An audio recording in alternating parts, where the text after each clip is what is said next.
What is going on YouTube? So here is another channel update on my 2012 Mustang GT. And in my previous video, I was just kind of telling you guys some things I wanted to do with the car. And I said I would update you guys throughout that process, and here we are. I've actually done some of the modifications I wanted to do in the last video, and then some. And one thing I mentioned was the intercooler being painted black, so went ahead and painted that silver. And up front also put some speed form smoked out headlight covers. You can pop them off real easy for nighttime driving, but you can't even attempt driving these at night. It just reduces all light output. So, but during the day they look awesome. And I have a dedicated video on this big brake install.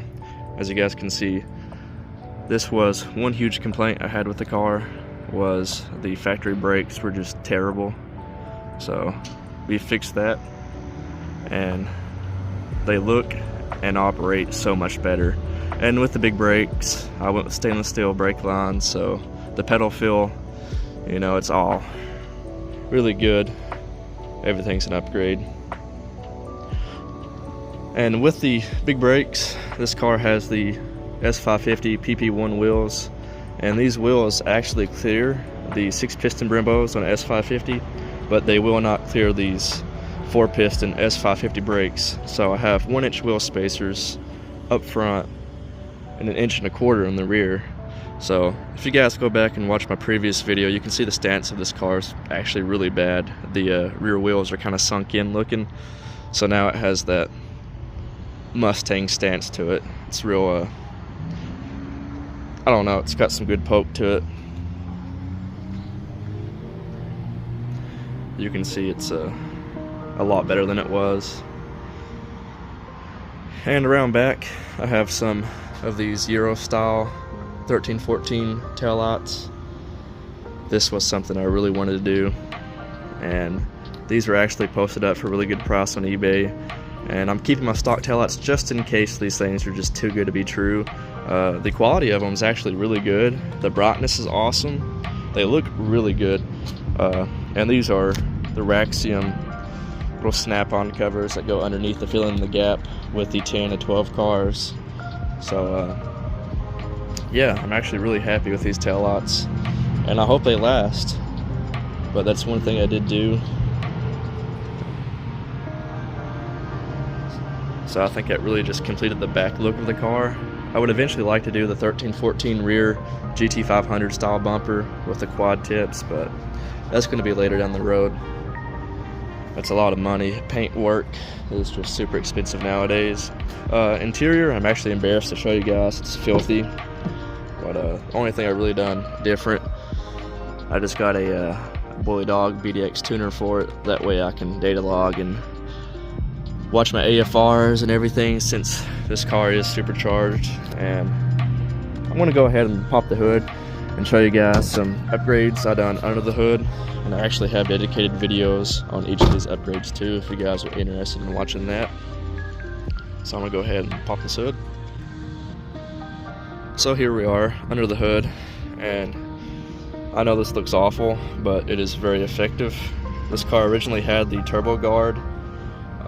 It's like a little mesh screen, looks like chicken wire, that was actually over the impeller, and I do not trust that. Sand, dirt, debris can still get through, and it can mess up the impeller, and it can go inside your engine, and that's just, I don't want that. So this is a K&N filter. I have it kind of scrunched down to fit in the radiator, and you can see they've kind of milled this down for the original stock elbow that I did not get with the car when I bought it. So we have the filter, and I have this Canton aluminum expansion tank. The factory plastic one that comes with the Vortech and Paxton kits is just pure junk. So we replaced that. We have an aluminum one, and I put this hump coupler right here because I was blowing the worm clamps and the factory. Well, the previous installers had the couplers mixed up. This one right here is actually a 3-inch, but it used to be a 2-inch.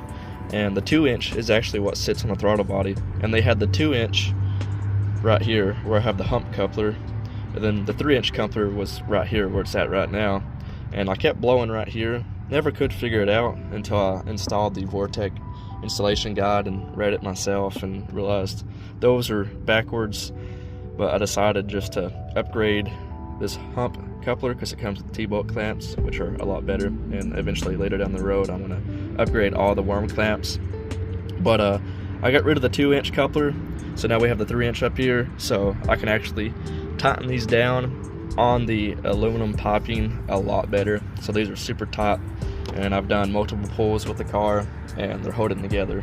And this car is factory pulley, which is like 7.5 to 8 psi, so if that's blowing these couplers off, then I can only imagine later down the road if you try to pulley down how irritating that would have been.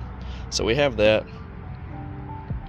and I'm not sure how in depth I went in my previous video with the channel update with this car, but we also have a Motion Raceworks catch can over there. It's all AN fittings, very nice. This car has the MMR oil pump gears and crank sprocket, which is like your typical boosted Coyote mods that you want to do. So, and we have this LI tuning return style fuel system with dual VMP booster pumps. We have DW 1000cc injectors, one-piece aluminum drive shaft. We have a McLeod RXT twin disc clutch, stainless steel clutch line. So clutch is really good, shifts nice. The RXT has a lot of bite to it.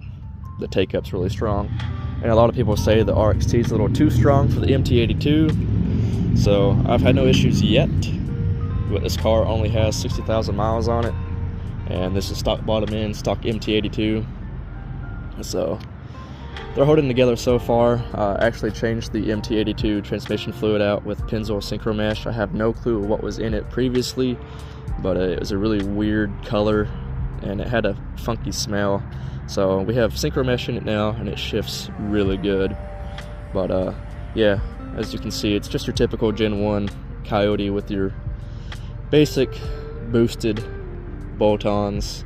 I don't know if you'd really consider oil pump gears as a bolt-on, but it really is a necessity for a boosted car. So we have that. Otherwise, it's factory exhaust manifolds. Oh yeah, I recently put a MagnaFlow resonated X pipe. It's called a True X muffler, and it's basically, it just looks like a box muffler. Yeah, there you guys, you can see it, but inside it is an X pipe, and it's resonated. And this car originally was factory H pipe, but with a cat delete, and it sounded like total ass.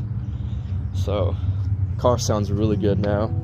I have plenty of YouTube videos of it because I'm actually not embarrassed of the way this car sounds like I was previously. But anyways, ignore all the water spots, or not really water spots, just water drops. I just washed the car for this video. But underneath we have the BMR suspension down here.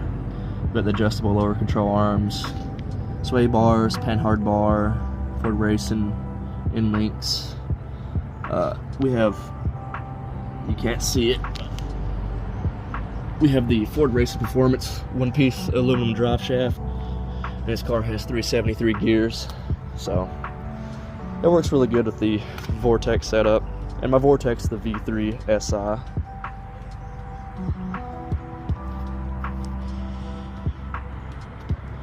Now, the only thing I didn't do to this car when I washed it was apply tire shine. And I actually have a question for you guys. What is your favorite tire shine that is water-based instead of silicone-based? Because when I first bought this car, I bought it from a dealership, which that's the first time I've ever done that, and I'll never do it again. I hate dealerships, but surprisingly this car was actually priced really good for a dealer, and he worked with me too on the title, and that's something that's unheard of too. But anyways, he had the whole car, I swear, covered in that silicone based tire shine. I mean, it's like he waxed the car with it too. I had to polish the entire car just to get the little spots of that greasy silicone tire shine off of it. So as you can see, I hate tire shine now, and With a black car, they show everything, every little imperfection, streak, smear, and those little, I don't know how to explain it, but that tire shine was just awful, and if you try to wipe it off, it just smeared. So that's why I just decided to polish the entire car, and it gave me a chance to ceramic coat it with just your basic Adams gold line graphene. It's like a 3-year coating, you just spray it on. It's not really as concentrated as their full-blown ceramic kits, but it does add a lot of gloss to the car.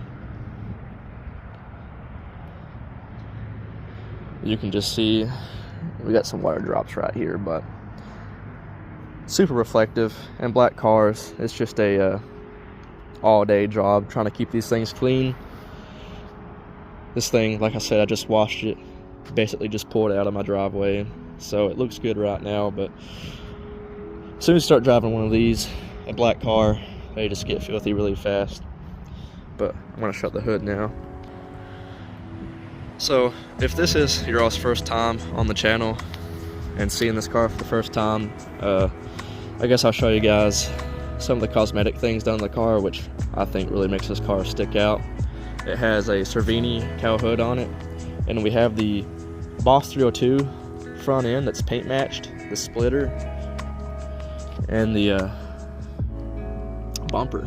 And when I painted that intercooler back to silver, I think it just gave this car a really nice menacing front end, especially with those speed form headlight covers.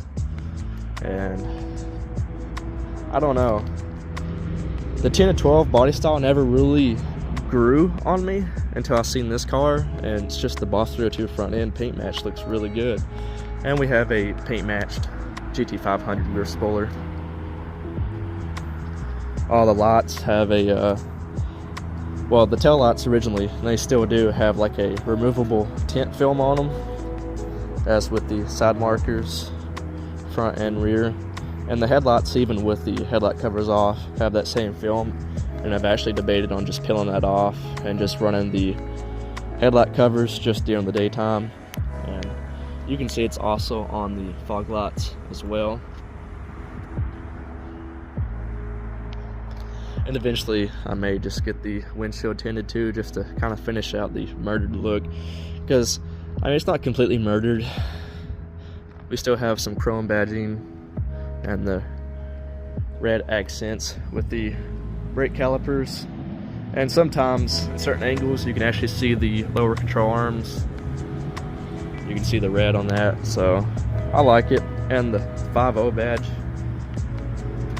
little squares red, so it just kind of helps draw out the small details in red with the black. And the chrome pony, which I'm going to leave chrome.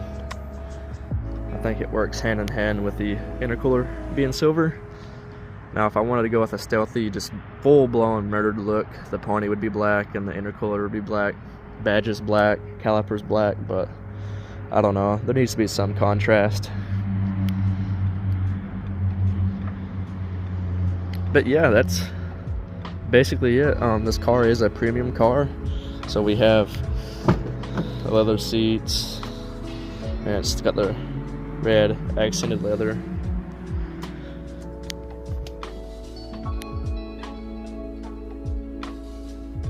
Interior's in really good shape. It's just extremely filthy right now, so I'm sorry. I should have cleaned that up before I took this video, but I wanted to enjoy the rest of the day, because the next couple of days it's going to get really cloudy and rainy, and the temperature is going to drop drastically. It's 55 out right now. You know, it's like a heat wave coming through. You can see the tail lights light up, illuminate really nice. So I'm going to enjoy the day. I figured I'd make this video too, just to kind of take advantage of the very nice weather. But I really can't complain. It's almost December, so 55 degrees, I'll take it. So yeah, here you guys go, channel update. And like I said, if you guys want to watch the individual install videos with the S550 big brake kit, or the Paxton Vortech Canton aluminum tank install, I have all of that uploaded on my channel. So be sure to check all of that out. And as always, thanks for watching, and stay tuned for more.